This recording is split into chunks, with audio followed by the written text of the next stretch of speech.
बिस्मिल्लाहिर्रहमानिर्रहीम अस्सलातु वस्सलामु अलैका या सय्यदी या रसूलल्लाह व अला आलिका व अस्हाबिका या सय्यदी या नूरल्लाह। आज हम क्वेश्चन मैथ का लेके आए हैं। पहला चैप्टर है मैथ का आइकॉन पार्ट 1 का। एक्सरसाइज 1.1 सेक्शन 2 और क्वेश्चन नंबर है क्वेश्चन नंबर 6 है।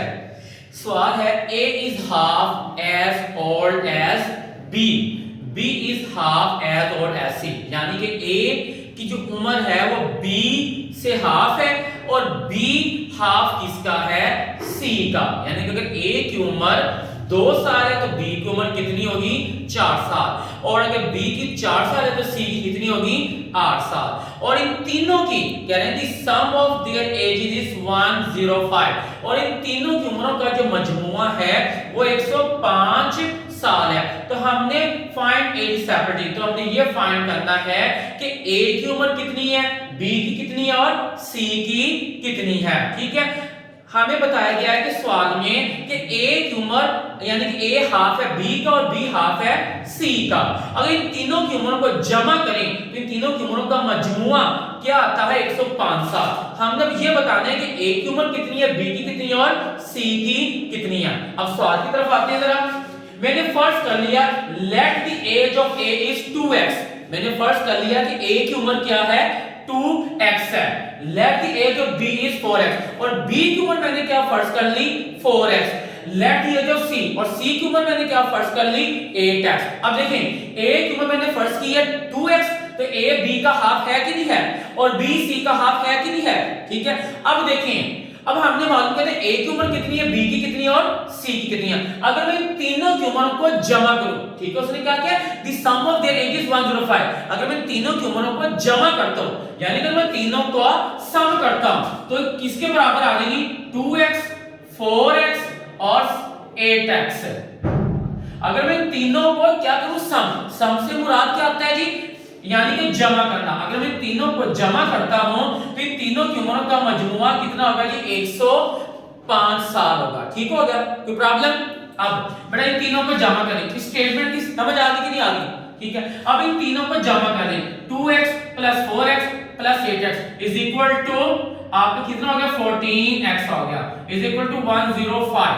ठीक है, इन तीनों को जमा किया, 2x + 4x 6x और जमा 8x कितने हो गए, 14x बराबर बराबर आ गया, 105 आ गया। अब ये 105 से जाके क्या हो जाएगा, डिवाइड हो जाएगा, तकसीम हो जाएगा। अब बेटा आप करें 105 को 14 पर तकसीम कर दें तो क्या आंसर आता है आपका, जल्दी करें जरा बेटा। 105 को आपने 14 पर तकसीम करना है, कितना आ रहा है, 7.5 आ रहा है। तो x की वैल्यू किसके बराबर आ गई, 7.5 के। अब हमने x बराबर आ गया 7.5 के।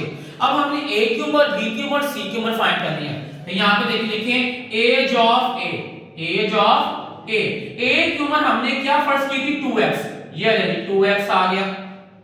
ये डॉट का मतलब है एज इट आ रहा है बेटा, ये 2 का 2 आ गया। अब x बराबर किसके है, 7.5 के, तो इस x की जगह पर हम क्या लिखेंगे, 7.5। अब इन दोनों को मल्टीप्लाई करें तो क्या आ गया, 15। तो A की उम्र क्या आ गई, 15 साल। A की उम्र क्या आ गई, 15 साल। अब इसी तरह हमने B की उम्र फाइंड करनी है, age of B, age of B। अब B को हमने क्या फर्स्ट किया था, 4x। ठीक है, ये ले 4x, ये 4 का 4 आ गया।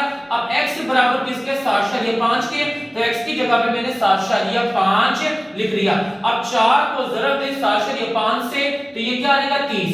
तो B की उम्र कितनी है जी, 30 साल। देखिए A B का हाफ है कि नहीं है। अब हमने C की उम्र फाइंड करनी है, यहां पे लिखिए एज ऑफ C। C को हमने क्या फर्ज किया था, 8x। ठीक है, ये आ गया 8x, 8 का 8 आ गया। अब x बराबर किसकी है, 7.5 के।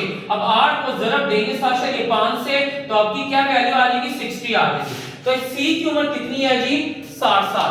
A की उम्र 15 साल और B यानी कि 15 साल, B की उम्र 30 साल और C की उम्र 60 साल। देखिए A B का हाफ है और B C का हाफ है। अगर आप तीनों को जमा करते हैं तो अब तीनों की उम्र का मजमुआ क्या आ जाएगा, 105 साल। कोई प्रॉब्लम है इसमें, समझ आ गई कि नहीं।